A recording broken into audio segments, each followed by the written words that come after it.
మా దేవా మా ప్రభువా మీకు వందనాలు స్తుతులు స్తోత్రాలు చెల్లిస్తున్నాం తండ్రి. నాయన మరొక వారం మీ సన్నిధిలోకి రావడానికి, నాయన వరుస క్రమంలో బైబిల్ని ధ్యానం చేయడానికి మీరు మాకు అనుగ్రహించినటువంటి అవకాశానికై మీకు వందనాలు చెల్లిస్తున్నాం. ప్రపంచవ్యాప్తంగా ఆయా ప్రాంతాల్లో ఉన్నటువంటి తెలుగువారమంతా కూడా ప్రభా, just because of your word we are able to meet up virtually and study together. Thank you so much Lord. ఇంత గొప్ప అవకాశం మీరు మాకు ఇచ్చినందుకే, ఆత్మలో మీరు మాకు అనుగ్రహించినటువంటి ఈ ఐక్యతకై మీకు స్తుతులు స్తోత్రాలు చెల్లిస్తున్నాం. నాయన వాక్యంలో ఎదిగే కొలది ప్రభా, మాలో ప్రభా పవిత్రత, నాయన మాలో తగ్గింపు, ఇవి నాయన ఉండగలుగుటకు సహాయం చేయమని అడుగుచున్నాం. సఖ్యత ఐక్యత మా జీవితంలో కనబడగలిగినట్లు కృప చూపించమని అడుగుచున్నాం. నాయన మరి బిఫోర్ లాస్ట్ వీక్ మేము యోసేపు జీవితాన్ని ఆరంభించాం. నాయన మధ్యలో కొంచెం డీవియేషన్ వచ్చింది తామారు యోధా గురించి. ఇప్పుడు మళ్ళీ యోసేపుని స్టడీ చేస్తున్నాం ప్రభా. నేను కొన్ని వారాల పాటు ఇది కొనసాగుద్ది. ఈ యోసేపు జీవితాన్ని నుంచి మేము అనేక పాఠాలు నేర్చుకోగలుగుతాం. యోసేపు నీ వంటి వాడు. అనేక విషయాల్లో ప్రభా నీ జీవితంలో ఏం జరిగిందో యోసేపులో అదే జరిగింది ప్రభా. కాబట్టి కొన్ని వేల సంవత్సరాల ముందున్నటువంటి యోసేపుని ప్రభా ఒక మాదిరిగా పెట్టుకోగలటకు, తన జీవితంలోంచి మేము పాఠాలు నేర్చుకోగలటకు కృప చూపించమని యేసు నామములో ప్రార్థన చేస్తున్నాం తండ్రి. ఆమెన్. మనము కపుల్ ఆఫ్ వీక్స్ బ్యాక్ యోసేపు జీవితాన్ని స్టడీ చేయటం మొదలుపెట్టాం. We started. అయితే దేవుడు కావాలని తామారు జీవితాన్ని మధ్యలో తీసుకురావటం జరిగింది. ఆ తర్వాత we are now coming back to the study of the character Joseph. అయితే సక్సెస్, విజయము అంటే ఏంటి అనేది ఒక ప్రశ్న. ప్రజలు సక్సెస్ని రకరకాలుగా చూస్తూ ఉంటారు. ఒక ఆయన సక్సెస్ గురించి ఈ విధంగా అన్నాడు, నువ్వు ఒక ఎత్తైనటువంటి నిచ్చెన, సిడి అంటారు కదా, ల్యాడర్, పైకి ఎక్కేసిన తర్వాత నేను ఆ గోడ ఎక్కుదాం అనుకున్నాను, కానీ ఈ గోడ మీద ఉందేంటి అన్నట్లు ఉంటుందంట. కొంతమంది టెక్నికల్గా, ప్రొఫెషనల్గా సక్సెస్ని పొందుతారు. They reach the destiny. కానీ వాళ్ళ హృదయంలో అసంతృప్తి ఉండిపోద్ది. వాళ్ళ యొక్క హృదయంలో ఒక శూన్యం ఏర్పడుతూ ఉంటుంది. సాధించినటువంటి విజయం వారికి ఏమాత్రం ఆనందం కలిగించదు. ఎందుకు? అది రాంగ్ గోలా, రాంగ్ యాంబిషనా, రాంగ్ టార్గెటా? వాళ్ళు ఒకటి అనుకుంటే ఇంకోటి దాని యొక్క పర్యవసానంగా వచ్చిందా? ఇది మనం ప్రశ్నించుకోవాలి. ఇక పాస్టర్లు కూడా అంతే. పెద్ద సంఘము, పెద్ద గుంపు, అతి ఎక్కువ మంది మెచ్చుకోవటం, ఇది ఒకవేళ సక్సెస్ అని అనుకుంటే, ఇవన్నీ పొందిన తర్వాత కూడా చాలామంది అసంతృప్తిలో ఉండిపోతారు, బయటికి చెప్పుకోలేరు. కానీ అయితే వాట్ ఈజ్ సక్సెస్? ఒక మంచి ఉద్యోగం, ఒక మంచి శాలరీ, ఒక ఖరీదైనటువంటి ఇల్లు, ఒక పేరు ప్రఖ్యాతులు కాంచినటువంటి సంబంధం, లేదా ఒక విలువైనటువంటి కార్. ఇదా? బైబిల్ సక్సెస్ని ఏ విధంగా చూస్తుంది అనేదాన్ని మనం చూద్దాం. యోసేపు మనం 2 వీక్స్ క్రితం చూసినట్లయితే ఒక బానిసగా అమ్మేశారు. ఆ యోసేపుని ఒక ఆయన కొనుక్కున్నాడు. కొనుక్కొని నెమ్మదిగా ఆ ఇంట్లో అతన్ని మేనేజర్గా చేశాడు. He was successful. ఎందుకంటే ఒక బానిస మేనేజర్ అవటం అంటే మామూలు విషయం కాదు. ఆ తర్వాత శోధన తనకు వచ్చింది, శోధన జయించాడు. దాంతో ఆయన్ని జైల్లోకి పంపించేశారు. మరి జైల్లో కూడా జైలు అధికారి మిగిలిన జైల్లో ఉన్న వాళ్ళందరి మీద ఏదన్నా ఒక అధిపతిగా పెట్టేయడం జరిగింది. మరి దీన్ని సక్సెస్ అంటారా? ఇది మనం ఈరోజు చూడాల్సినటువంటి విషయం. అయితే గుర్తుపెట్టుకోండి, ఈ అధ్యాయంలో 2 భాగాలు ఉన్నాయి. ఈ 2 భాగాలు ఒకదానితో ఒకటి పొంతన కలిగిందిగా ఉంటుందన్నమాట. మనం ఈరోజు కొంచెం డిఫరెంట్గా స్టడీ చేస్తాం. 3 లేయర్స్లో స్టడీ చేసుకుంటూ వెళ్తాం. ఇది ఏంటి అని అంటే, నేను ఇందాక అన్నట్లు 2 పక్కన ఉన్నటువంటి ప్యాసేజ్ అని, మీ దగ్గర బైబిల్ ఉంటే కనుక ఆదికాండం 39వ అధ్యాయం తీయండి. మీరు ఈ 39వ అధ్యాయం తీసి చూస్తూ ఉంటే బాగా అర్థమవుతుంది. అందుకనే తీసి చూడమని చెప్తున్నాను. ఓకే, ఈ 39వ అధ్యాయంలో మొదటి 6 వచనాలు ఒక ప్యాక్ అనుకుంటే చివరి 3 వచనాలు ఇంకో ప్యాక్ అనమాట. అర్థమైంది కదండి. సో మొదటి ప్యాక్లో ఆయన పొతిఫర్ ఇంట్లో ఉన్నాడు, చివరి ప్యాక్లో ఆయన ప్రిజన్లో ఉన్నాడు, అంటే ఆయన జైల్లో ఉన్నాడు. ఇది పరిస్థితి అనమాట. నేను ఆ 2 పార్ట్స్ని ఒకసారి చదివి వినిపించేస్తాను, దాంతో మనకి ఈజీగా ఉంటుంది. 39వ అధ్యాయం 1 నుంచి 6 దాకా. యోసేపును ఐగుప్తునకు తీసుకొని వచ్చినప్పుడు ఫరో యొక్క ఉద్యోగస్తుడును రాజ్య సంరక్షక సేనాధిపతి అయిన పొతీఫర్ అన్న ఒక ఐగుప్తీయుడు అక్కడికి అతన్ని తీసుకొని వచ్చిన ఇష్మాయిలు వద్ద అతన్ని కొనెను. యెహోవా యోసేపునకు తోడయుండెను గనక అతడు వర్ధిల్లుచు తన యజమానుడగు ఆ ఐగుప్తీని ఇంట ఉండెను.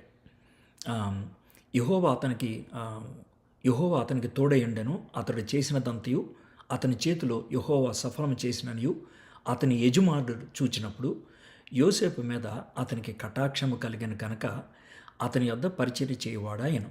మరియు అతడు తన ఇంటి మీద విచారణకర్తగా అతన్ని నియమించి తనకు కలిగినదంతయు అతని చేతికి అప్పగించెను. అతడు తన ఇంటి మీదను తనకు కలిగినదంతటి మీదను అతన్ని విచారణకర్తగా నియమించిన కాలం మొదలుకొని యెహోవా యోసేపు నిమిత్తము ఆ ఐగుప్తుని ఇంటిని ఆశీర్వదించెను. యెహోవా ఆశీర్వాదము ఇంటిలోనేమి పొలములోనేమి అతనికి కలిగిన సమస్తం మీదను ఉండెను. అతడు తనకు కలిగినదంతయు యోసేపు చేతికి అప్పగించి తాను ఆహారము తినుడు తప్ప తనకేమి ఉన్నదో ఏమి లేదో విచారించేవాడు కాడు. ఇది మొదటి 6 వచనాలు. ఇప్పుడు 21 నుంచి చదువుతాను. అయితే యెహోవా యోసేపునకు తోడయుండి అతని యందు కనికరపడి అతని మీద ఆ చెరసాల యొక్క అధిపతికి కటాక్షము కలుగునట్లు చేశాను. చెరసాల అధిపతి ఆ చెరసాలనున్న ఖైదీలనందరినీ యోసేపు చేతికి అప్పగించను. వారు అక్కడ ఏమి చేసిరో అదంతయో అతడే చేయించేవాడు. యెహోవా అతనికి తోడయుండెను కనుక ఆ చెరసాల అధిపతి అతని చేతికి అప్పగించబడిన దేని గూర్చి విచారణ చేయక ఉండెను. అతడు చేయనది యావత్తు యెహోవా సఫలమగునట్లు చేశాను. పైన కింద మనకి సఫలము, దేవుడు తనకు తోడుగా ఉండటము. పైన పొతిఫర్ పూర్తి అధికారం యోసేపుకి ఇచ్చేశాడు. సెకండ్ పార్ట్లో జైలు అధికారి యోసేపుకి పూర్తిగా అధికారం ఇచ్చేశాడు. ఎంత కామన్గా ఉన్నదో చూడండి. దీంట్లో నేను కొన్ని పాయింట్స్ గమనించాను క్విక్గా. ఏంటనంటే 2వ వచనంలోను 21వ వచనంలోను మనం చూసినట్లయితే గాడ్స్ ప్రెజెన్స్, యెహోవా యోసేపునకు తోడై ఉండెను, కామన్ అనమాట నేను చెప్తుంది. రెండోది గాడ్స్ ప్రెజెన్స్ మొదటిదైతే, రెండోది 4వ వచనంలోను 21వ వచనంలోను గాడ్స్ గ్రేస్ అండ్ మర్సీ, దేవుని యొక్క కృప, దేవుని యొక్క కనికరం, కృప కనికరం తనకు తోడుగా ఉండదు. యోసేపు మీద అతనికి కటాక్షము కలిగిన గనక, ఇది 4వ వచనం. 21వ వచనం, అతని యందు కనికరపడి అతని మీద ఆ చెరసాల యొక్క అధిపతికి కటాక్షము కలుగునట్లు చేశాను. సరే, ఇక్కడ క్లియర్గా ఈ 2 కూడా దేవుడు కలిగించినట్లు మనం చూస్తాం. ఒకటి గాడ్స్ ప్రెజెన్స్, రెండోది గాడ్స్ గ్రేస్ అని అనుకుందాం. మూడోది 4వ వచనం 6వ వచనంలో ఈ భాగం చూస్తాం.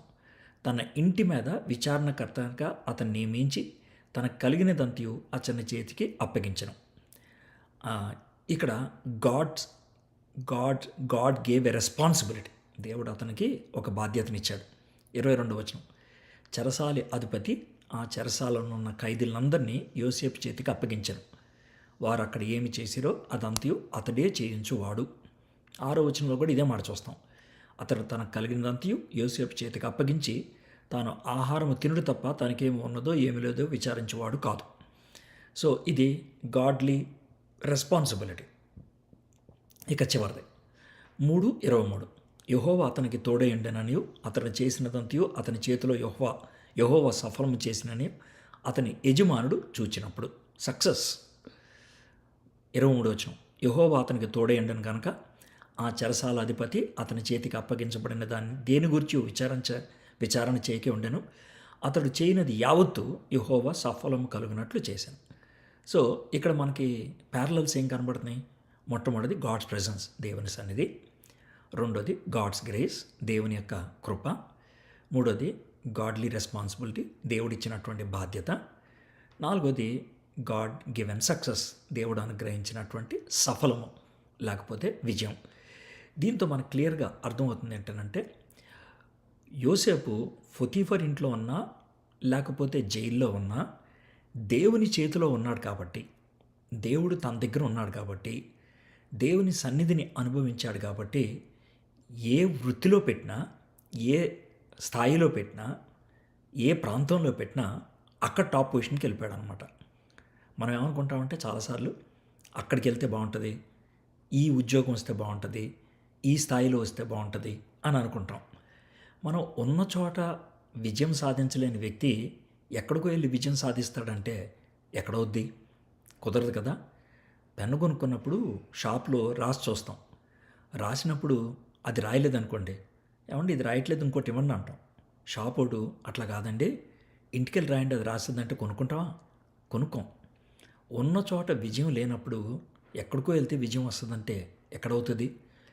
యోసేపు పొతీఫర్ ఇంట్లో ఉన్నా, చెరసాల్లో ఉన్నా దేవుడికి నమ్మకస్తుడిగా ఉన్నాడు, దేవుడి మీద ఆనుకున్నాడు. అందుకే దేవుడు ప్రతి చోట అతనికి విజయాన్ని ఇచ్చాడు. విజయం అంటే ఏంటి? దాంట్లో టాప్ పొజిషన్, అక్కడ రికగ్నిషన్ వచ్చేటట్లు చేశాడు. ఈ యోసేపు సాధించినటువంటి ఈ విజయానికి 3 ప్రాముఖ్యమైనటువంటి కారణాలు ఉన్నాయి, ఇంగ్రీడియంట్స్ ఉన్నాయి. ఒకటి ప్రెజెన్స్ ఆఫ్ గాడ్, రెండోది ప్యూరిటీ ఇన్ లైఫ్. మొదటిది ప్రెజెన్స్ ఆఫ్ గాడ్ అంటే దేవుని సన్నిధి, దేవుడు తోడుగా ఉండటం. రెండోది ప్యూరిటీ ఇన్ లైఫ్, తన జీవితంలో పవిత్రత.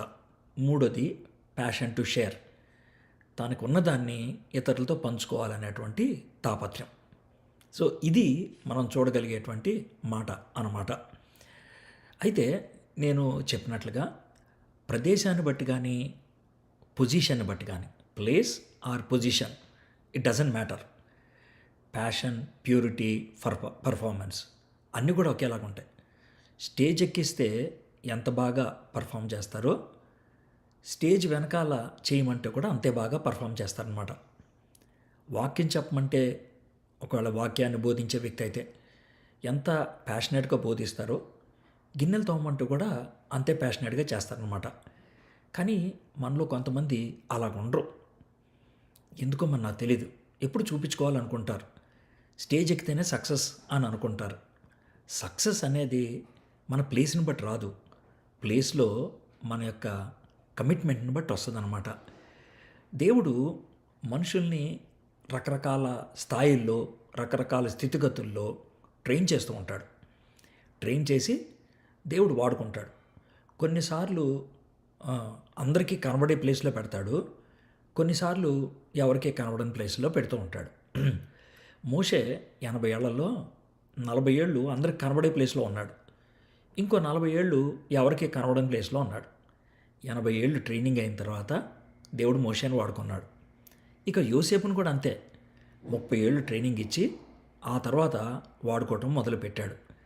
కాబట్టి ఈ విషయాన్ని మనం గుర్తుపెట్టుకోవాలి. అయితే ఒకవేళ యోసేపు పొతీఫర్ ఇంట్లో ఉన్నప్పుడు కానీ, లేకపోతే చెరలో ఉన్నప్పుడు కానీ కంప్లైంట్ చేసుకుంటూ వెళ్ళిపోయాడు అనుకో. పొతీఫర్ ఇంట్లో ఉన్నప్పుడు నన్ను బానిసగా అమ్మేశారు, ఇదేం బతుకు అని అనుకున్నా. జైల్లో ఉన్నప్పుడు యథార్థంగా ఉన్నందుకు జైల్లో పడేశారు అని గొణుగుతూ ఉన్నా ఈ స్థాయికి వచ్చిండేవాడు కాదు. అది మనం గుర్తుపెట్టుకోవాలి. He was always depending on God, he was holding on to God. దేవుణ్ణి ఆనుకొని దేవుడు ఇది కలిగించాడు అనేటువంటి ఆ దృక్పథంతో ఉండిపోయాడు. ఇది మొదలు. రెండోది ప్యూరిటీ ఇన్ లైఫ్. యోసేపుని మ్యాన్ ఆఫ్ ఇంటిగ్రిటీ అంటారు. యథార్థత కలిగినటువంటి వాడు, నమ్మకమైనటువంటి వాడు, మాట తప్పనటువంటి వాడు. మాట తప్పని వాడు కాబట్టి, యథార్థవంతుడు కాబట్టి, పాపము చేయకుండా జీవించాడు కాబట్టి, తప్పు చేయకుండా, he never demanded justice and blessings. ఏది నాకు న్యాయం, ఏది నాకు ఆశీర్వాదం అని అడగలేదు. అంటే మీరు ఒక చిన్న మాట గుర్తుపెట్టుకోవాలి. చాలామంది యథార్థ జీవితం, పవిత్ర జీవితం ఎందుకు అని అంటే న్యాయం కోసం అన్నమాట, ఆశీర్వాదం కోసం అన్నమాట. అంటే మన యొక్క పవిత్రత is driven by justice and blessings. అంతేగాని దేవుడు పవిత్రుడు కాబట్టి నేను పవిత్రంగా ఉండాలి అనేది కాదు. నేను పవిత్రంగా ఉంటే నాకు ఆశీర్వాదం వస్తుంది, నేను జాగ్రత్తగా ఉంటే నాకు న్యాయం కలుగుద్ది. అది వాళ్ళ యొక్క దృక్పథం అన్నమాట. ఈ మాట మీకు అర్థమవుతుందా? ఇది చాలా సింపుల్గా మీకు చెప్తా ఉన్నాను, అర్థం చేసుకోండి. మన ఇంటిగ్రిటీ, లేకపోతే మన యొక్క ప్యూరిటీ, మన యొక్క ఫెయిత్ఫుల్నెస్, మన యొక్క కమిట్మెంట్, మన యొక్క బిబ్లికల్ లైఫ్ స్టైల్ దేని మీద ఆధారపడింది? దేన్ని బట్టి? Is it justice driven? Is it blessing driven? అది ఆలోచించండి. ఒకవేళ నీతి ఐశ్వర్యం కోరుకునేదైతే ప్రాస్పరిటీ గాస్పుల్కి మనకి తేడా ఉంది? ఏమీ లేదు, రెండు ఒకటే. వాళ్ళు బయటికి చెప్పారు, మనకి చెప్పట్లేదు, అంతే. నేను కానుకలు వేసాను, నాకు ఆశీర్వాదం రావాలి, అదనమాట. నేను ఎక్కువ ఇచ్చాను దశంభాగం, కాబట్టి నెక్స్ట్ ఇయర్ ఇంకా పెరుగుద్ది అనమాట. ఈ యాటిట్యూడ్ మంచిది కాదు. ఉండాలి కాబట్టి ఉంటాను, ఇవ్వాలి కాబట్టి ఇస్తాను, ఆశించి ఇవ్వను. ఉంటే న్యాయం ఏదో జరుగుద్దని చేయను నేను. ఉండమన్నాడు దేవుడు, అందుకే ఉంటాను. అయితే యెహోవా యోసేపు నాకు తోడేయండి, అతని యందు కనికరపడి అతని మీద ఆ చెరసాల యొక్క అధిపతికి కటాక్షము కలిగినట్లు చేశాను. యోసేపు యథార్థవర్తనుడిగా ఉన్నప్పటికీ, అక్కడున్నటువంటి కాంటెక్స్ట్లో తప్పు చేయకుండా జీవించినప్పటికీ, దేవుడి దగ్గర నుంచి కృప కనికరము కోరుకున్నాడంతే, జస్టిస్ కాదు. అయ్యా నీ దయ, అయ్యా నీ కృప, నేను అయోగ్యుణ్ణి, నేను యథార్థంగా జీవించాను కాబట్టి నాకు అని డిమాండ్ చేయగలిగేటువంటి వాడిని కాదు. అది తనకున్నటువంటి యాటిట్యూడ్ అనమాట. అందుకనే మోషే అట్లా రాసుకుంటూ వచ్చాడు.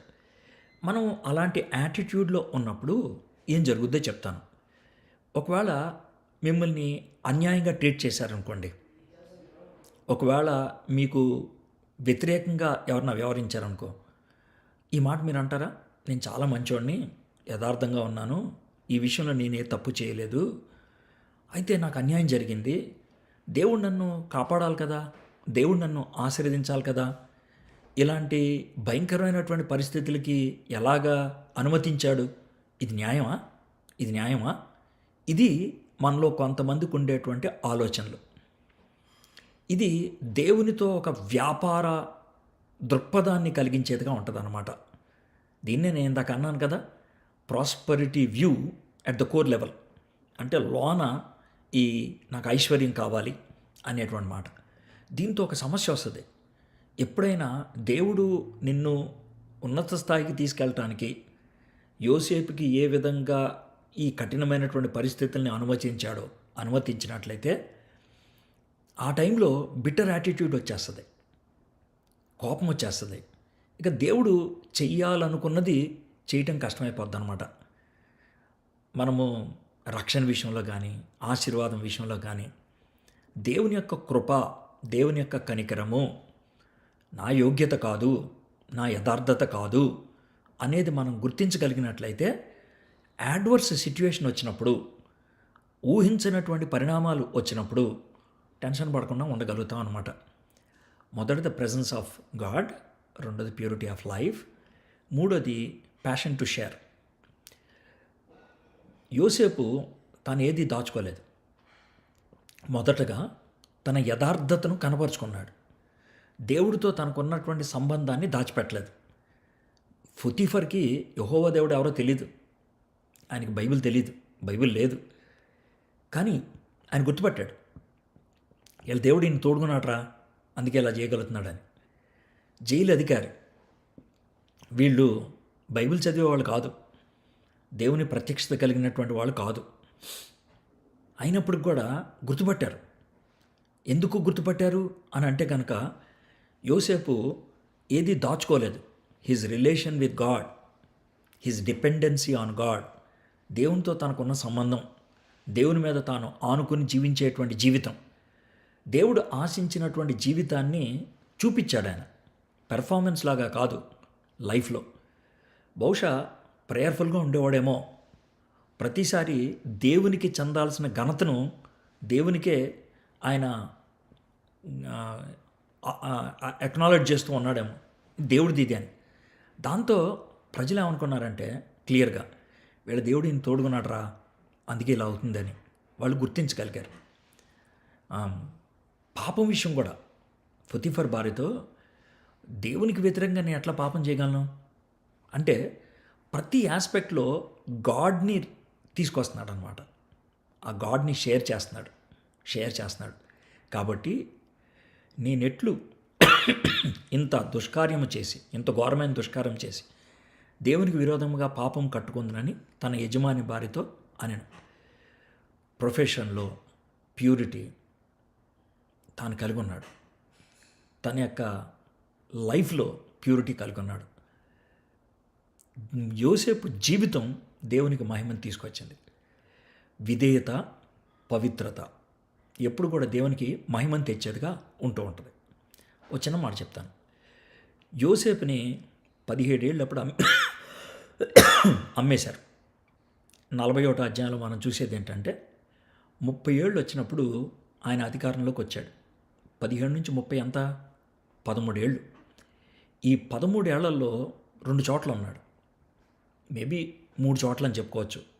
బానిస బజార్లో, అది కొన్ని నెలల్లో లేకపోతే కొన్ని వారాల్లో అనుకుందాం, కొన్ని రోజులు అనుకుందాం. ఎక్కువ రోజులు పెంచలేరు కదా, రోజుల్లోనే ఉంటుంది. మా అయితే వారం 2 వారాలు, నెలల్లో కూడా వెళ్దాం. ఇక మిగిలిన టైం అంతట్లో కూడా ఆయన అయితే పొతిఫర్ ఇంట్లో ఉన్నాడు, లేకపోతే చెరలో ఉన్నాడు. చెరలో 2 ఏళ్ల కంటే ఎక్కువ ఉన్నాడు. అది మనకు తెలుసు. ఎందుకనంటే ఆ రొట్టెలోడు ఉన్నాడే రాజుగారి దగ్గర గిన్నెంది ఇచ్చేవాడు ఎవరో, అతను 2 ఏళ్ళు మర్చిపోయాడు. అది మనకు క్లియర్గా ఉంది బైబిల్లో. కాబట్టి ఖచ్చితంగా 2 ఏళ్ళు జైల్లో ఉన్నాడు. ఆ 2 ఏళ్ళకు ముందు ఇంకెంతకాలం ఉన్నాడో తెలియదు. అర్థమైందండి. కాబట్టి మనకు క్లియర్గా అర్థమవుతుంది ఏంటంటే 13 ఇయర్స్ ఆయన ఈజిప్షియన్ పొతిఫర్ ఇంట్లో కానీ ప్రిజన్లో కూడా ఉన్నాడు. కానీ 2 ప్లేసుల్లో కూడా he rise to the second highest position. Potiphar ఇంట్లో మేనేజర్ అయిపోయాడు. ప్రిజన్లో జైలు అధికారి పక్క తప్పుకొని మొత్తం ఈయనే చూసుకునే పరిస్థితికి వచ్చిందనమాట. సో ఇక్కడ మనకి ఓవరాల్ పిక్చర్, హాఫ్ ద టైంలో ఈ ఓవరాల్ పిక్చర్ మీకు ఇవ్వటం జరిగింది. అయితే ఇప్పుడు వర్స్ బై వర్స్ చదువుకుంటూ వెళ్తూ కొన్ని పాయింట్స్ మాత్రం మనం నేర్చుకుందాం అదనమాట. సో ముందు ఓవరాల్ పిక్చర్ ఇచ్చాను మీకు. 39వ అధ్యాయానికి యోసేపుకి ఉన్నటువంటి లైఫ్ని ఎలా చూడగలుగుతాం అంటే, his life was always in the presence of God, దేవుని సన్నిధిలో ఉన్నది. He lived a very pure life, చాలా పవిత్రమైన జీవితం జీవించాడు. He was very passionate to share whatever he has. దాచుకోలేదు, హిడెన్ లైఫ్ లేదు. తెరచిన పుస్తకం, లివింగ్ ఎపిసోడ్, ఒక పత్రిక యోసేపు జీవితం. ఇది మనం చెప్పగలిగేది అన్నమాట. సో దాంతో యోసేపు పొతిఫర్ ఇంట్లో ఉన్న, ప్రిజన్లో ఉన్న, he was on the top position. అది గుర్తించగలిగారు. అర్థమైంది కదండి. సో ఇప్పుడు చూద్దాం. మొదటి 6 వచనాలు ఆల్రెడీ చదివాం కదా. ఈజిప్ట్కి వచ్చాడు ఆయన, ఐగుప్తుకి వచ్చాడు. ఈజిప్ట్ చాలా పవర్ఫుల్ అప్పట్లో. ఒక సంవత్సరానికి 365 రోజుల 6 గంటలు అనే విషయాన్ని గుర్తించింది ఈజిప్షియన్సే.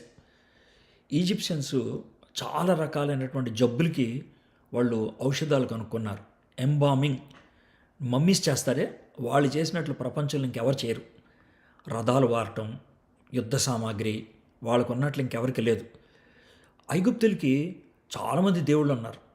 ఒక ఆయన ఏమంటాడంటే, ఈజిప్టియాలజీ చేసే ఆయన దగ్గర దగ్గర 2000 మంది దేవుళ్ళు దేవతల పేర్లు ఉన్నాయి అని చెప్తూ ఉంటాడనమాట. చాలా రకాలు. మన భారత దేశంలో ఉన్నట్లే సూర్యుడికో దేవుడు, చంద్రుడికో దేవుడు, గాలికో దేవుడు, నీటికో దేవుడు, ఈ విధంగా ప్రతి దేవుడికి పేరుంది. 3 గాడ్స్ ఆఫ్ ఎయిర్ అంటారు, షూ, గెబ్, ను, ఈ 3 అన్నమాట. స్కై గాడ్, నట్, స్కై గాడ్, రీ, సన్ గాడ్, సన్ గాడ్. ఈ విధంగా రకరకాల దేవుళ్ళు ఉన్నారు. అంత దాకెందుకు, ఇక చివరికి ఫరో కూడా దేవుడే. కాబట్టి మనోడు ఐగుప్తు దేశం వచ్చాడంటే గాడ్లెస్ వరల్డ్లోకి వచ్చాడు. దేవుడిని గుర్తించలేనటువంటి పరిస్థితిలోకి వచ్చాడు. మనిషిని మార్కెట్లో పెట్టారు అని అంటే కనుక మనిషి యొక్క జీవితానికి విలువ లేని చోటకు వచ్చాడు. దేవుడు లేని చోటకు వచ్చాడు. మానవ జీవితానికి విలువ లేని చోటకు వచ్చాడు. ఫరో యొక్క ఉద్యోగస్తుడును రాజ సంరక్షక సేనాధిపతినైన ఫొతీఫర్ అను ఒక ఐగుప్తీయుడు అక్కడికి అతన్ని తీసుకొచ్చిన ఇష్మాయిలీల వద్ద అతనిని కొనుక్కాను. ఇప్పుడు ఈయన పోలీస్ ఆఫీసరు, సెక్యూరిటీ ఆఫీసరు, రాజుగారికి ఆయన ఇంట్లో పనిచేయడానికి ఒకరిని తీసుకెళ్తున్నాడు, ఓ బానిసని. అయితే అతను ఏం చూస్తాడు? పోలీస్ కళ్ళతో, మామూలు కళ్ళతో కాదు, పోలీస్ కళ్ళతో ఇతడు నమ్మదగినవాడా కాదా, ఇతని ఇంటికి తీసుకెళ్తే గుట్టు బయట పెట్టేస్తాడా, రాజుగారికి ఏమన్నా దెబ్బ ఉంటుందా, ఇన్ని ఆలోచించాలి. అయితే యోసేపును చూడంగానే తనకు నమ్మకం కుదిరి ఉంటుంది. అయితే యోసేపు బిక్కమొహం పెట్టుకొని అన్నీ కోల్పోయినటువంటి వాళ్ళలాగా డిప్రెషన్లోకి వెళ్ళిపోయి లేడు. అన్నలు అమ్మేసినప్పటికీ కూడా తనలో ఆ ప్రేమ, ఆ యథార్థత కళ్ళల్లో కనబడుతున్నాయి. అందుకే తను కొనుక్కోగలిగాడు. ఎవరు? మన రాజ సంరక్షకుడు, God security officer, king's security officer కొనుక్కోగలిగాడు. దీంట్లో మనకి బాగా స్పష్టంగా అర్థమయ్యేది ఏంటంటే ఈ 39వ అధ్యాయంలో మోషే 39వ అధ్యాయంలో దేవుణ్ణి ఎంతగా అలిమేశాడంటే మొత్తంలో 8 సార్లు 39 అధ్యాయంలో 23 వచనాల్లో 8 సార్లు యావే యావే యెహోవా అనేది కనబడుతూ ఉంటుంది అన్నమాట. అందుట్లో 4 సార్లు యెహోవా యోసేపుకు తోడై ఉండెను అనేది మనకి కనబడుతూ ఉంటుంది. సో గాడ్స్ ప్రెజెన్స్ చాలా స్పష్టంగా ఉంది.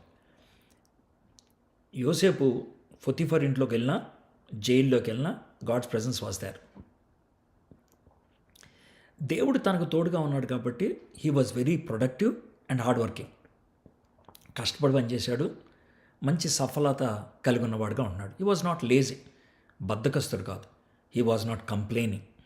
ఆయన ఏంటి అని గొణుక్కోవట్లేదు. ఇది మనకు చాలా స్పష్టంగా కనబడుతుంది.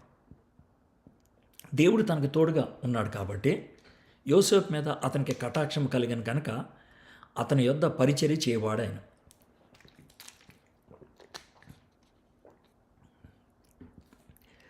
దేవుని చేతుల్లో మనం ఉంటే, దేవుడు మనకిచ్చిన పనిని మనము నమ్మకంగా చేసుకుంటూ వెళ్ళిపోతూ ఉంటే, మన చేతుల్లో లేనిది దేవుడు మనకి అందేటట్లు చేస్తాడు, మనకి లాభాన్ని ఇచ్చేట్లు చేస్తాడు, మనకి వెసులుబాటు కలిగించేట్లు చేస్తాడు. మీలో చాలామంది కఠినమైనటువంటి మేనేజర్స్ కింద పనిచేస్తూ ఉండొచ్చు, కఠినమైన ఆఫీసర్స్ కింద పనిచేస్తూ ఉండొచ్చు. అయితే నేనేమంటానంటే, మీరు దేవుడిచ్చినటువంటి పనిని నమ్మకంగా చేసుకొని వెళ్తూ ఉన్నప్పుడు కరుణా కటాక్షము దేవుడు కలిగేటట్లు చేయడానికి అవకాశం ఉంటుంది. గ్యారంటీగా ఉంటుందని చెప్పట్లేదు, అవకాశం ఉంటుంది. అయితే ఒకటి మాత్రం ఉంటుంది, ఏంటనంటే దేవుడికి మనం దగ్గరగా ఉన్నప్పుడు గుణుక్కోం, దాన్ని ఛాలెంజ్గా తీసుకుంటాం, కానీ ఓటమిలాగా తీసుకోం, కఠినంగా తీసుకోవడానికి ప్రయత్నం చేయం. ఇక్కడ చిన్న పాయింట్ గుర్తుపెట్టుకోవాలి. దేవుడు మనకి తోడున్నాడు అంటానికి సమస్యలు లేకుండా ఉండటం అనేది ఎవిడెన్స్ కాదు. దేవుని కృప అండి సమస్యలన్నీ పోయినాయి అని అంటారు. అది ఎక్కడ మాట నాకు తెలియదండి, అది ఎలా అంటున్నారు తెలియదు.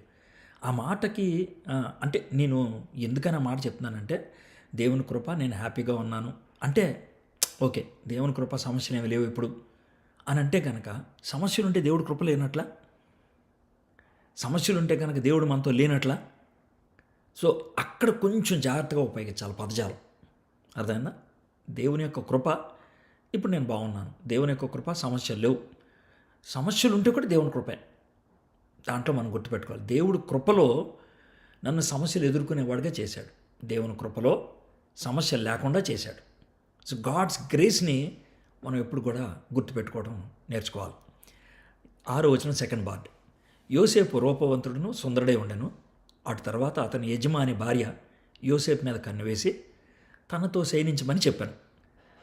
అయితే అతడు ఒప్పక, నా యజమానుడు తనకు కలిగినదంతయు నా చేతికి అప్పగించను కదా, నా వశంన తన ఇంట్లో ఏమున్నదో అతడు ఎరగడు, ఈ ఇంట్లో నాకంటే పైవాడు ఎవడనూ లేడు, నీవు అతని భార్యవైనందున నిన్ను తప్ప మరి దేనిని నాకు అప్పగింపక ఉండలేదు, కాబట్టి నేనెట్లు ఇంత ఘోరమైన దుష్కార్యం చేసి దేవునికి విరోధముగా పాపం కట్టుకుందునని తన యజమానిని భార్యతో అనను. దినదినము ఆమె యోసేపుతో మాట్లాడుచుండెను గాని అతడు ఆమెతో శయనించుటకైనను ఆమెతో ఉండుటకైనను ఆమె మాట వినువాడు కాదు. Face is the index of mind. If you are clean in your heart and soul, it will reflect on your face. అందుకనే 6వ వచనం చివరి భాగం, యోసేపు సుందరుడై ఉన్నాడు. బానిసండి, ఆయన్ని అన్నోళ్ళు అమ్మేశారు. ఆయన్ని ఒంటి మీదో గాడిద మీదో తెచ్చుండి ఉంటారు. దూర ప్రయాణం, సరిగ్గా తిండి పెట్టారు లేదు నాకు తెలీదు. బానిస కడుపు నిండా ఎందుకు పెడతారు? పెట్టరు. జైల్లో అంటే మన మార్కెట్లో ఉన్నప్పుడు కూడా ఏదో కొంచెం ఫుడ్ పెడతారు, అది చచ్చిపోతాడేమో అని. చచ్చిపోతే డబ్బులు పోతాయని, అంతే. ఆడి మీద కృపా కనికరం దయాదాక్షిణ్యం కాదు. అర్థమైందండి? సో ఇది అతనే. అయితే అలాంటి వాడు సుందరుడుగా ఉన్నాడంటే ఏంటి అర్థం?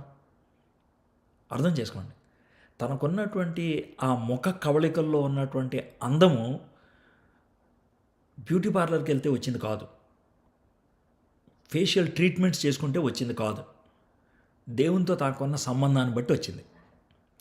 The glow Joseph had was not created or cultured. అది ఏదో సృష్టించుకున్నది కాదు, మార్చుకున్నది కాదు. It is the fruit of his character. It is the fruit of his character.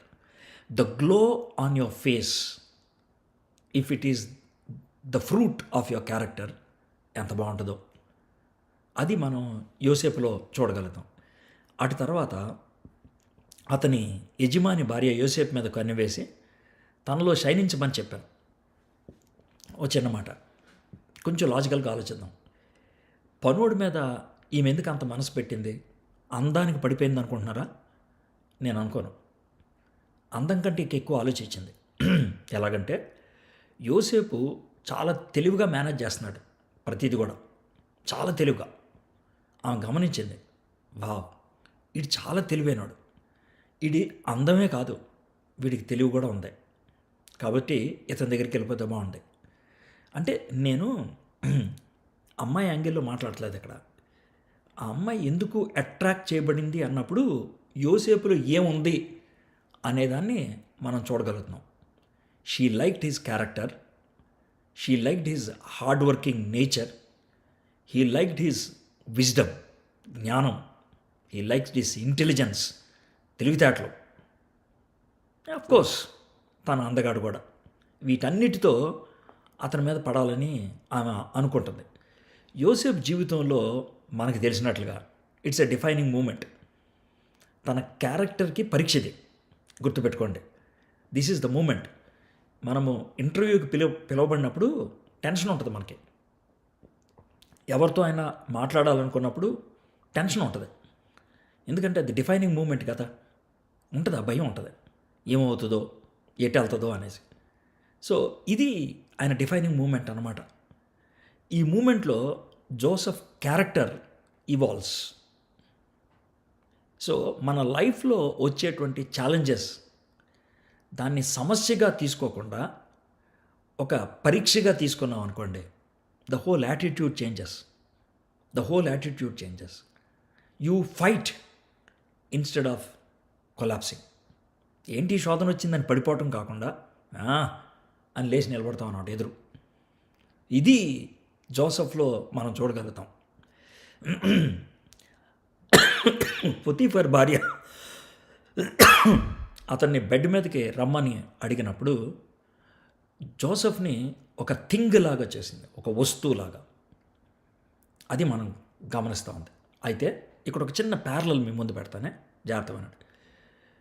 యోసేపు, పొతీఫరు ఆ ఇంట్లో ఉన్నారు. ఏదైనా తోటలో ఆదాము, అవ్వ, ఆ పండు ఉన్నది. యోసేపు ఎవరింట్లో ఉన్నారో అన్నీ కూడా ఆయన వశంలో ఉన్నాయి, ఈ ఒక్క పండు తప్పించి. పండు అంటే పొతీఫర్ భార్య. అంటే మీకు అర్థం అవడానికి ఆ పదాన్ని ఉపయోగిస్తున్నాను, అంతేగాని వల్గారిటీని బట్టి కాదు. ఏదైనా తోటలో ఆ ఒక్క పండు తప్పించి దేని మీదైనా అధికారం ఉంది. ఎవరికి? ఆదాము అవ్వలకి. యోసేపు ఉన్న ఇంట్లో దేని మీదైనా అధికారం ఉంది, ఈ అమ్మాయి మీద తప్పించి. అర్థమైంది కదా? ఆదాము అవ్వలు మిగిలిందంతా వదిలేసి పండు మీద పడ్డారు. అయితే ఇక్కడ కూడా అలాగే ఫోర్స్ వచ్చింది, పర్స్యూ చేసింది పొతీఫర్ భార్య. అయితే ఎలా రియాక్ట్ అయ్యాడు చూద్దాం యోసేపు. నా యజమానుడు తనకి కలిగినదంతయు నా చేతికి అప్పగించను కదా, నా వశమున తన ఇంట్లో ఏమున్నదో అతడు ఎరుగడు, ఇంట్లో నాకంటే పైవాడు ఎవడనూ లేడు. సేమ్ మా దేవుడు ఇవన్నీ తినొచ్చు అన్నాడు, వీటన్నిటి మీద మాకు ఆధిపత్యం ఇచ్చాడు. నీవు అతని భార్యవైనందున నిన్ను తప్ప మరి దేన్ని మాకు అప్పగింపై ఉండలేదు. ఈ ఒక్క పండు తినొద్దు అన్నాడు దేవుడు. కాబట్టి నేనెట్లు ఎంత ఘోరమైన దుష్కారం చేసి దేవునికి విరోధముగా పాపం కట్టుకుందునని తన యజమాని భార్యతో అనను. ఈ పండు తింటే మేము చచ్చిపోతాం కదా, కాబట్టి మేము ఎలా తినగలుగుతాం, మేము తినకూడదు, మేము తినం అని చెప్తే ఎంత బాగుండేది. అనలా, వాళ్ళు ఓపెన్ ఇచ్చారు. ఇక మనోడు రెచ్చిపోయాడు. ఎవరు? సాతానుడు. ఈ విషయం గుర్తుపెట్టుకోండి. మన లైఫ్లో మనము బిగినింగ్లోనే క్లోజ్ చేయడానికి ఇష్టపడాలి. బిగినింగ్లోనే దాన్ని ముందుకు తీసుకెళ్ళకూడదు. అస్సలు ముందుకు తీసుకెళ్ళకూడదు. టెంప్టేషన్ లెవెల్లో బ్రేక్ చేసేస్తే పెద్ద లెవెల్లో దాన్ని తట్టుకోవడం కష్టం అవుతుంది. లేకపోతే ఓ సండే స్కూల్లో పావుని ఖచ్చితంగా సమస్య లేకుండా సులువుగా చంపగలిగే పద్ధతి చెప్పండి అని అడిగారంట సండే స్కూల్లో. అందరు రకరకాల పద్ధతులు ఉపయోగించారు. గన్ను ఉపయోగించాలి, అది ఉపయోగించాలి, ఇది ఉపయోగించాలి. ఒక పాప మాత్రం ఉందంట, గుడ్డి చేత కొట్టేయాలి ఉన్నదంట. గుడ్డి చేత కొట్టడానికి ఏం పరికరం కావాలి? ఏమక్కర్లా. గుడ్డి చేత కొట్టడానికి ధైర్యం ఏం కావాలి? ఏమక్కర్లా. పిసికి పడేస్తే అయిపోయింది. గుడ్డి చితికిపోతే ఇంకా పాము రాదుగా, వేరే పాములు వస్తాయి. ఈ పాము ఇది అవుట్ కదా. సో టెంప్టేషన్ అనేది ఒక egg, let it not hatch. అది పొదిగి బయటకు వచ్చేట్లు చేయద్దు. అయితే మనోడు ఉపయోగించిన పదాలు ఏంటి తెలుసా?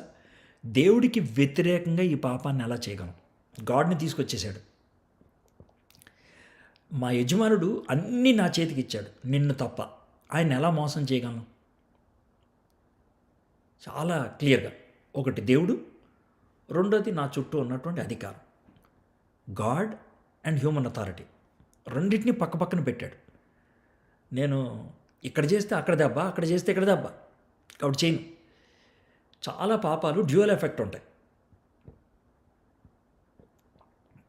చాలానే తప్పు అన్నానేమో, అన్ని పాపాలు. Every sin is against God, is against somebody in this world. కాబట్టి ఇట్స్ డ్యూయల్. కాబట్టి మనం దేవుని ఉగ్రతను తెచ్చుకున్న వాళ్ళం అవుతాం, మనుషులతో సంబంధాన్ని తెంచుకున్న వాళ్ళం అవుతూ ఉంటాం. 11వ వచనం నుంచి, అట్లుండగా ఒకనాడు అతను తన పని మీద ఇంట్లోపలికి వెళ్ళినప్పుడు ఇంటి మనుషుల్లో ఎవరిని అక్కడ లేరు.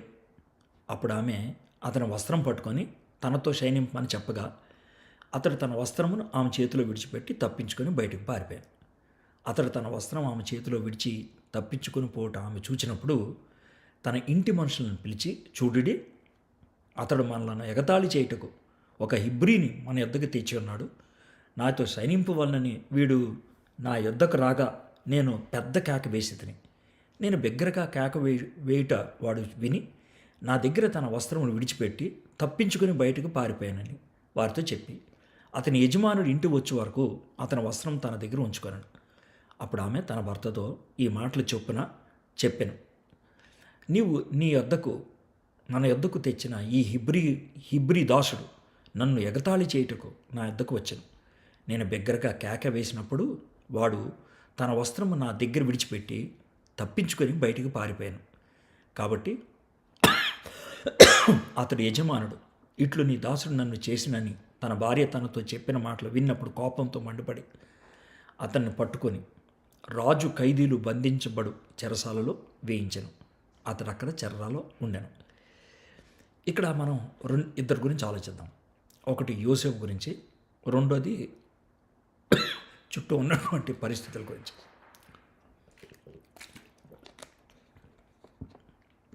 మొదటిది యోసేపు గురించి ఆలోచిద్దాం.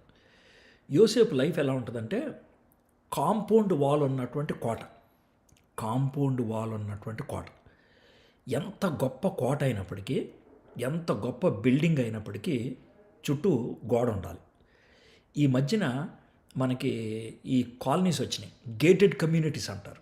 గేటెడ్ కమ్యూనిటీస్ అంటే చుట్టూ గోడ ఉంటుంది, గేట్ ఉంటుంది. ఆ కాలనీలోకి రావాలంటే ఆ గేట్ ద్వారా రావాలి. అక్కడ సెక్యూరిటీ వాడు ఉంటాడు. మన ఫ్యామిలీ గేటెడ్ కమ్యూనిటీ అయిపోవాలి. మన లైఫ్ కాంపౌండ్ వాల్ ఉన్న ఇల్లు అవ్వాలి. కాంపౌండ్ వాల్ ఉంటే ఎవడు పడితే వాడు రాడు. గేటెడ్ కమ్యూనిటీ అయితే ఎవరు పడితే వాళ్ళు రారు. ఎప్పుడైతే గేట్ ఉండదో, ఎప్పుడైతే వాల్ ఉండదో, ఎవరైనా రావచ్చు, ఏదైనా తీసుకెళ్ళిపోవచ్చు. వచ్చిన మాట చెప్తాను, గుర్తుపెట్టుకోండి. దేవుడు మనకిచ్చినటువంటి ప్రెషియస్ది ఏదైనా సరే, whatever God has given to us preciously, it cannot be robbed. దాన్ని ఎవరు దొంగిలించలేరు. It can be only given, ఇచ్చేయగలుగుతారు. మీకు చాలా సున్నితమైన ఎగ్జాంపుల్ చెప్తాను. ఎవరినైనా బలవంతంగా రేప్ చేశారనుకోండి, శారీరకంగా శీలం పోతుంది, మనందరికీ తెలిసిందే. కానీ దేవుని కోణములో తను ఏమన్నా పోగొట్టుకున్నాడా? లేదు. నో లేదు. అయితే ఇష్టపడి ఒకరి దగ్గరికి నువ్వు వెళ్ళిపోతే, out of the marriage life, నువ్వు నిన్ను దోచుకోలా, నువ్వే ఇచ్చేసావు. ఏమి ఇచ్చేసావు? ప్యూరిటీని ఇచ్చేసావు. మీకు అర్థమవుతుంది కదండి. నేను చాలా సున్నితమైన ఎగ్జాంపుల్ చెప్పాను. ఇక్కడ ఈ అమ్మాయి యోసేపు మీద నెపం మోపింది, కానీ యోసేపు ఏమన్నా పోగొట్టుకున్నాడా? నేను అనుకుంటాను యోసేపు కింద పనిచేసే వాళ్ళు ఎవడు కూడా నమ్ముండడు. ఈవిడ చెప్పే మాటలు ఎవడు కూడా నమ్ముండడు.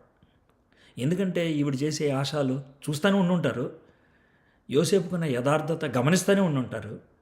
యోసేపు మీద ఇంత పెద్ద నెపం మోపితే ఎలా నమ్మేస్తారు వాళ్ళు? నేను అనుకుంటాను పొతిఫర్ కూడా జైల్లో పెట్టడానికి అదే కారణమేమో.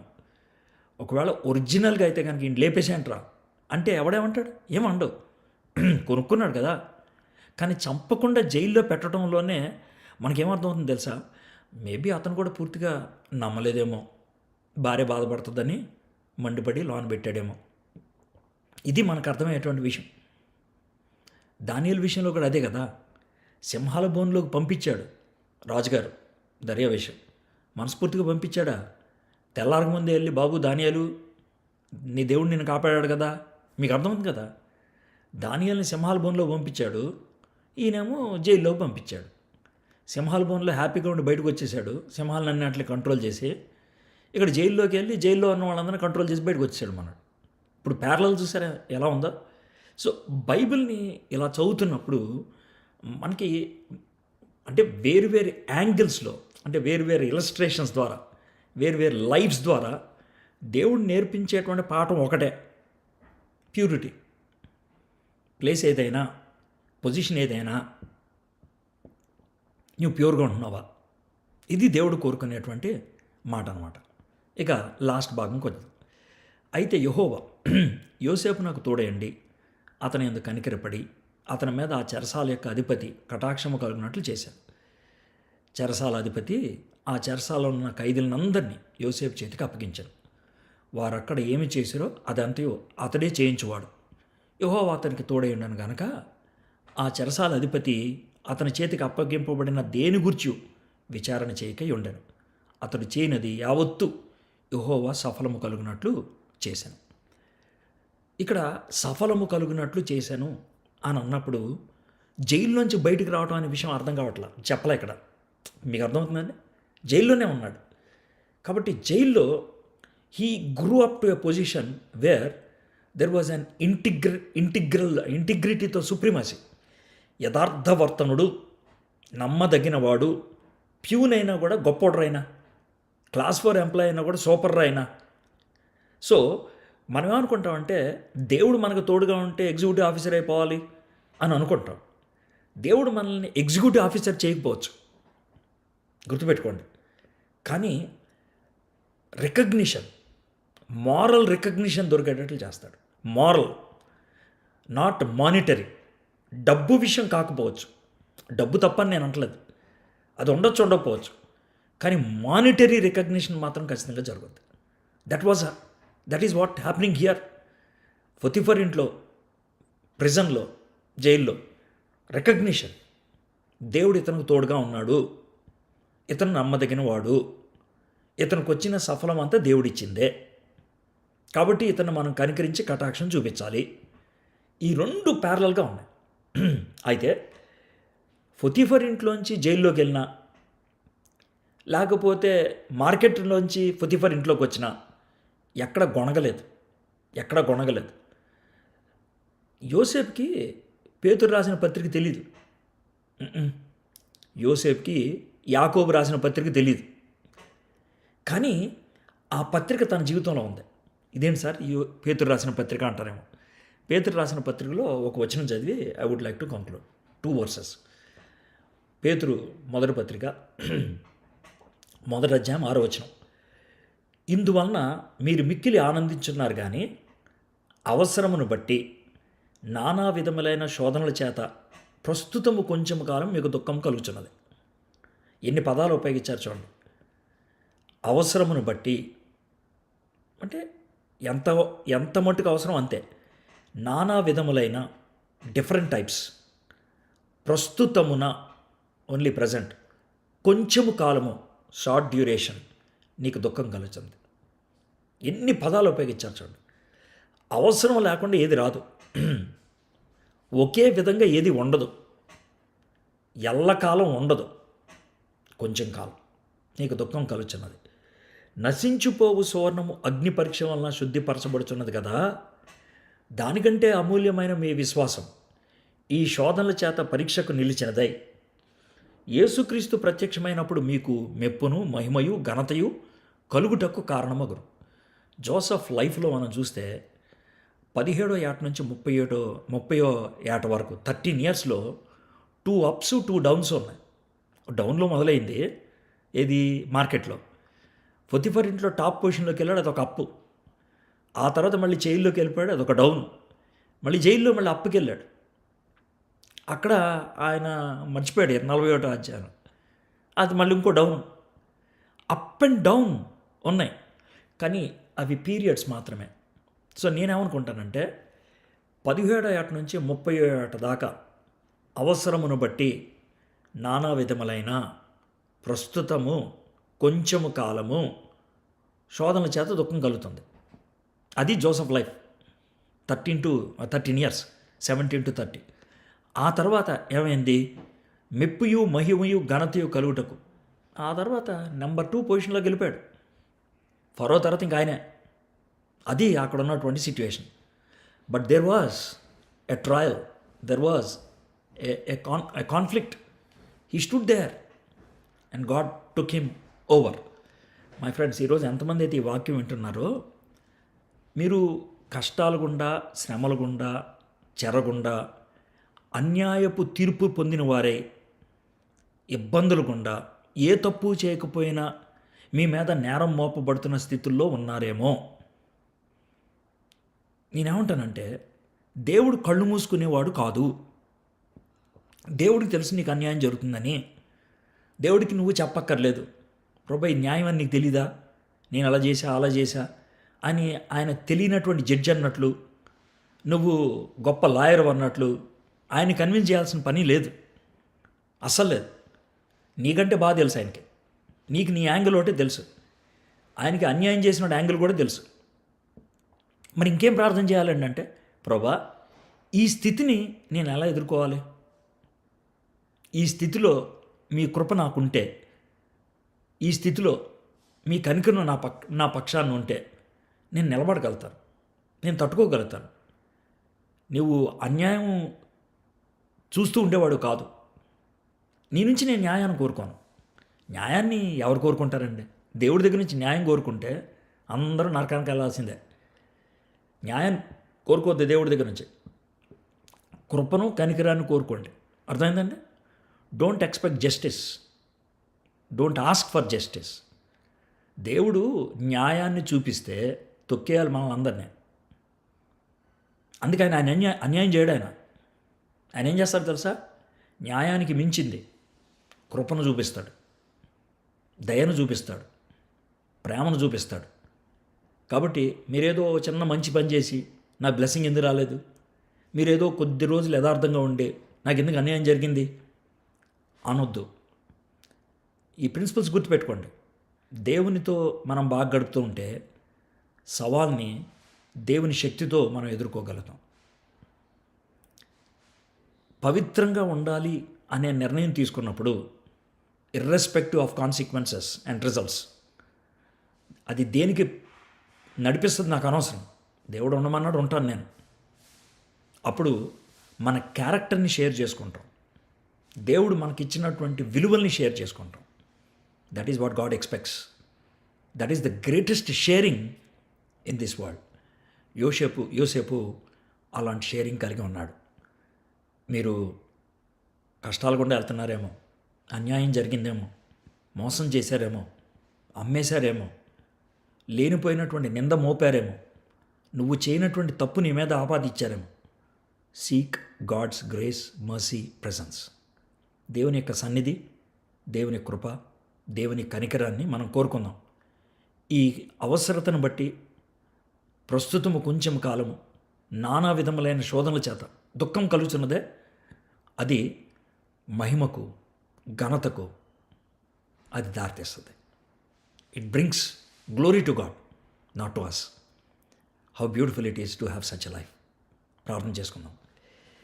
మా దేవా, మా ప్రభా, యోసేపు జీవితాల నుంచి